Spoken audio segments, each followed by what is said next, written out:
i-share sa amin. Pagka meron sa lover cards niya, sa barkada niya, may birthday o anniversary, nag-KKTV kami. Doon ako nagulat. Meron pa na siyang ginimturan boses.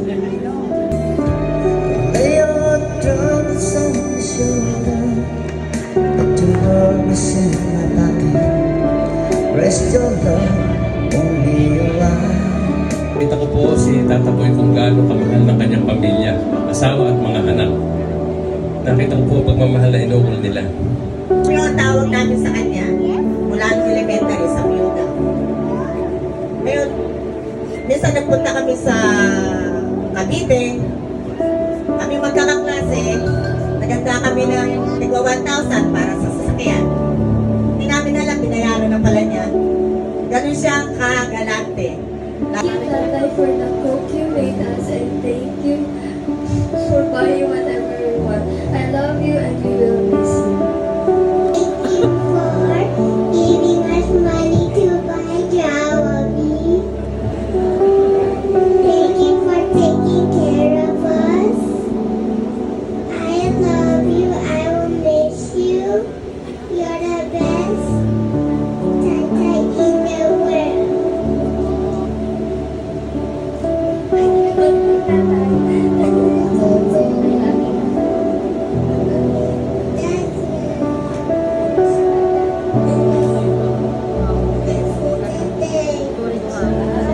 Thank you. You're the best, Tata. You're an angel. I love you, Tata. Thank you, Tatay, for being at me, and even though I'm not around, I'll miss your cooking. I love you and I miss you. Thank you tayo sa pagluluto mo. Miss ko yung pininyahan na to. Mamimiss ko yung gabi-gabing kusina na kailangan pagbuksan ko agad hindi magagalit ka. Mamimiss ko yung pagtawag mo sa akin ng malakas para magbuksan. Thank you tayo sa nung may sakit si Daddy, ikaw yung naghatid sa akin papunta sa school. Thank you tayo sa lahat. Ngayon, yes. Wala ng Pilipinas 2016. Yun yung unang-unang uwi ko bago nung nakarating ako ng prom. Iba yung pag-welcome nila sa akin sa bahay nila. Talagang ramdam ko.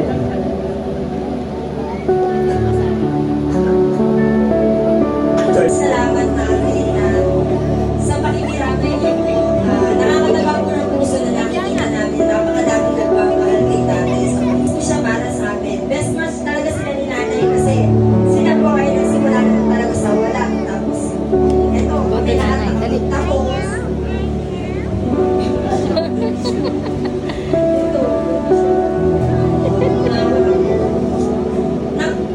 Sabi ko na kapatid, feeling ko talaga ako yung pinakaswerte kasi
meron kaming mga presentation sa school. Hindi po yan humihindi.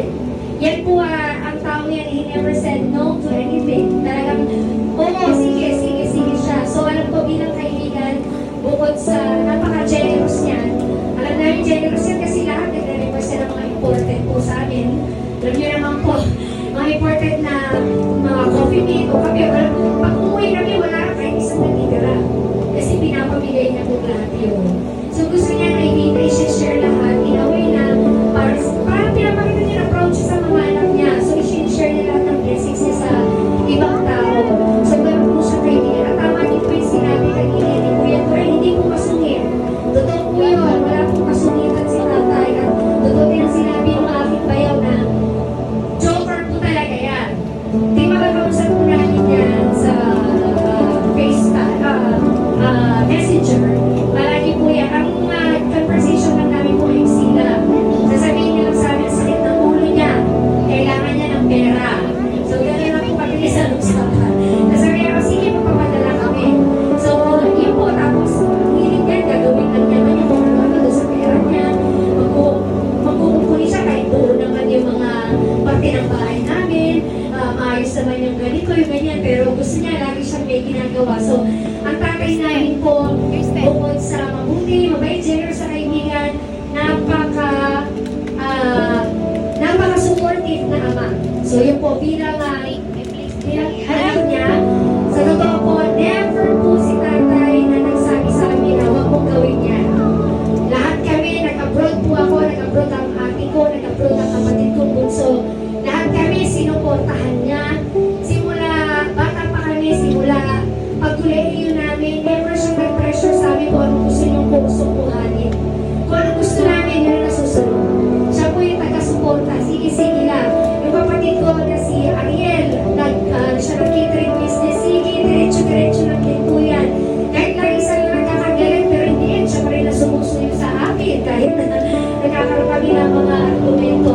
So, yun po ang matatandaan sa aking tatay, na talaga never po siyang he never put any pressure on us na kailangan maging ganito ka, maging perfecto kang anak. Hindi po namin narinig sa tatay namin yun. Tinanggap niya kung ano kami, kung anong desisyon namin, at napalaki na kami ng mahusay. Naniniwala ako talaga. Alam na ni tatay yun ngayon. Maraming salamat sa lahat ng itinuro mo sa amin, tay. At bilang lolo, katulad nga sinabi ng kapatid ko, napakaswerte ng mga batang ito talaga. Ang tatay ko po, nagagalit sa amin pag napapagalitan yung mga apo, nagagalit siya pag nasasaktan namin. Bawal galawin ng mga apo, mahal na mahal po niya talaga lahat ng apo niya. At totoo po yun, napakahusay magluto, lahat ng request ng mga yan, pinagbibigyan. Naalala ko nung bata ako, napagalitan ako ni tatay at nanay dahil late ako umuwi po sa eskwelahan.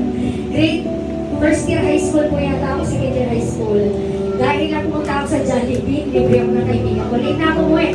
Pag-uwi ko, galit na galit sila. At nasaktan pa ako ni tatay kasi nga, alala siya. Pero kinabukasan, nagluto siya ng kare-kare kasi rin yung paborito ko yun. So siya pa yung sumusuyo po sa amin talaga. At napakarami po talaga. Kulang yung gabi na to at kulang siguro maraming araw para i-describe ko kung gaano kadakila po tatay ang aming mahal na Alfredo. At higit sa lahat, siya po ay isa sa pinakadakilang asawa sa aming nanay. Totoo po yun, ang nanay po namin ay mainitan ng ulo. Si tatay lang po ang nakakapagpakaluma kay nanay. So talaga po, ito po ang proof ng happy life, happy wife. Tama po ba yun? Si nanay po yun kasi nga po si tatay, he makes sure na si nanay ay palaging maayos, palaging kalmado. Kung mayroong problema sa negosyo, si tatay ang kanyang pacifier. Kumbaga, siya po nagpapakalma palagi kay nanay. Higit sa lahat, napakaraming role po ni tatay sa bahay namin. Kung nakikita niyo po, itong buong bahay na ito, si tatay po nagtayo niyan. Arkitekto po yan, engineer, plumber, electrician, personal driver ng nanay ko. At higit sa lahat, photographer ng nanay ko. Lahat po, jack of all trades, so lahat na po nagampanan niya bilang ama, bilang lolo, bilang kaibigan, at higit sa lahat ay bilang asawa. So napakarami po nila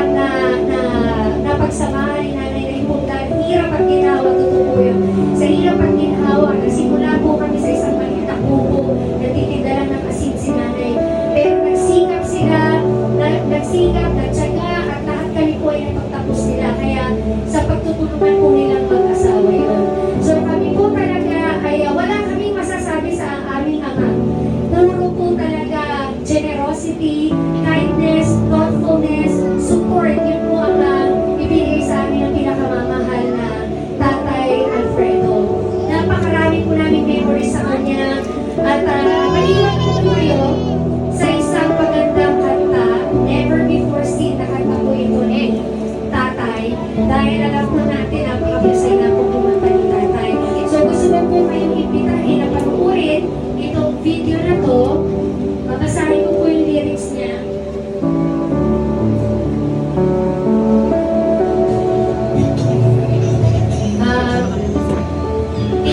Yung live song.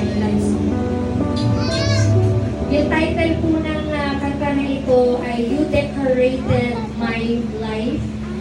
Yung lyrics po, it said, You decorated my life, created a world where dreams are apart, and you decorated our life by painting your love all over our hearts. Ay, mahal na mahal ka namin, at katulad ng sinabi ng kapatid ko, patuloy namin aalagaan si nanay habang buhay. Aalagaan namin si nanay.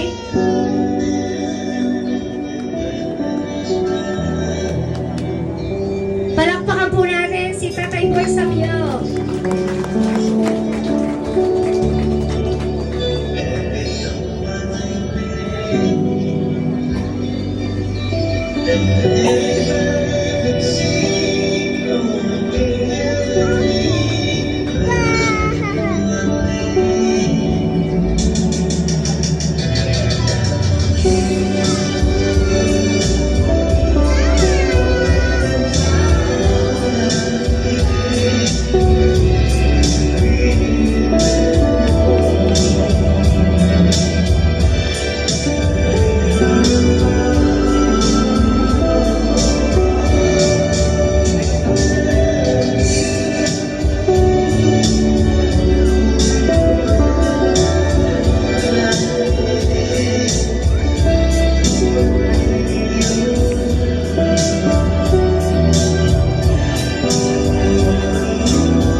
At kahit na magkano kami ng asawa at mga anak, nandito kami sa bahay dahil gusto niyo ni nanay na magkasama tayo.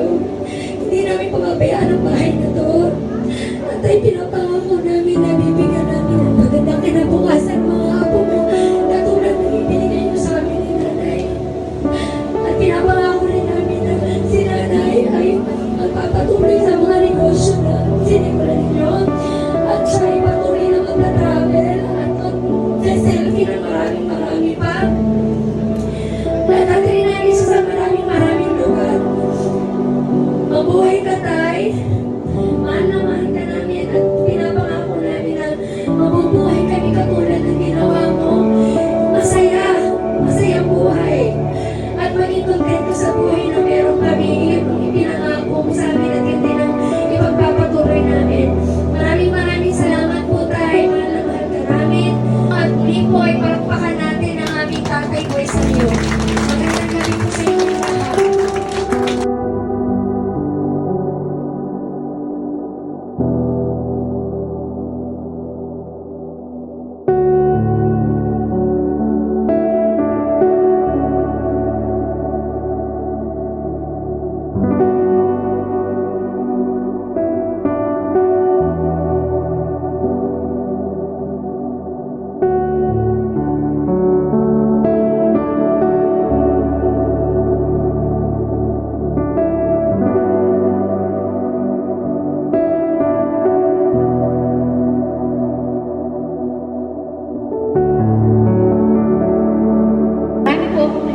ng mga pasasalamatan. Anak ko, tawarin niyo po ako kung hindi ko mabanggit ang pangalan ninyo.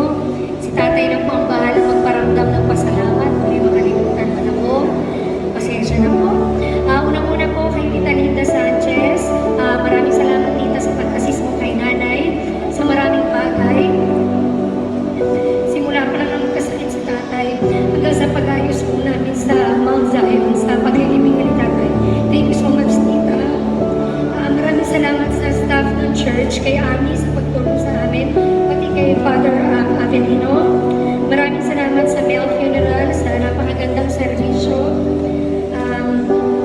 Maraming salamat po kay Tita Mercy de Guzman, kaibigan po namin na araw-araw po nagdadala ng merienda para kay tatay. Maraming salamat po sa lahat ng mga tumulong sa simula ng hospital si tatay, lalo-lalo na po sa mga waiters and servers at mga kaibigan ng kapatid ko na si Ariel, sa pangunguna po ni Janja, ni Albert, ni Donna at ng iba pa. Sila po yung kasama namin ng gabi ng hospital si tatay. Kasama po namin sila sa pagbuhat kay tatay, pagsasakyan hanggang sa dali po namin sa hospital at may uwi. Salamat sa lahat ng mga staff ng aking kapatid na si Ariel. Maraming salamat po sa lahat ng mga kapatid ni tatay, mga kaibigan, mga kumpare, pinsan, pamangkin. Sa lahat po rin tumalaw sa bahay na simula po na malaman nilang may sakit si tatay. Hindi po tumitigil at tumatalo sa kanya, kaya alam namin napakarami pong nagmamahal. At talaga pong inantay ni tatay na makita lahat ng kanyang mga kamag-anak, mga kaibigan, mga may importanteng tao sa kanyang buhay. Maraming salamat po kay Kuya Toreng, special mention kay Toreng dahil siya po at talaga isa sa pinagkakatiwala ng tatay sa kanyang sasakyan. Hanggang sa magkasakit po si tatay, tinutulungan niya kami na makarating pa rin si tatay sa mga lugar na gusto dalhin siya ni nanay. Salamat sa pagdala sa kanila ating Kuya Toreng sa lugar na gusto nila mapuntahan ng Ama. At kahit na magkasakit na si tatay, isa pa rin si Kuya Toreng sa pagpapulong na magbuhat mula sa baba ng bahay ng bakit sa kwarto. Maraming salamat, Kuya Toreng. Maraming salamat po sa iba't ibang prayer groups na gabi-gabi po nagdadasal sa aming tatay.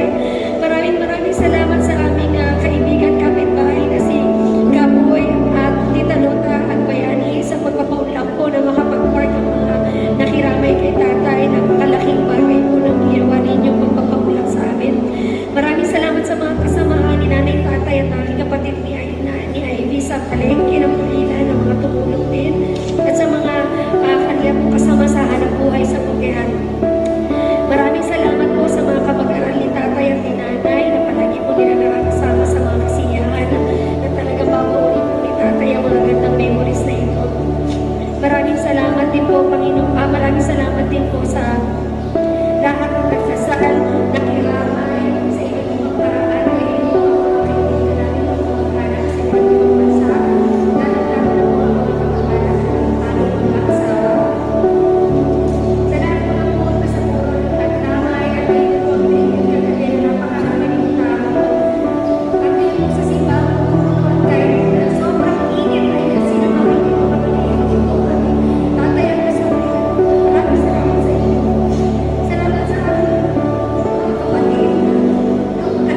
ako ka dyan, nagkakape na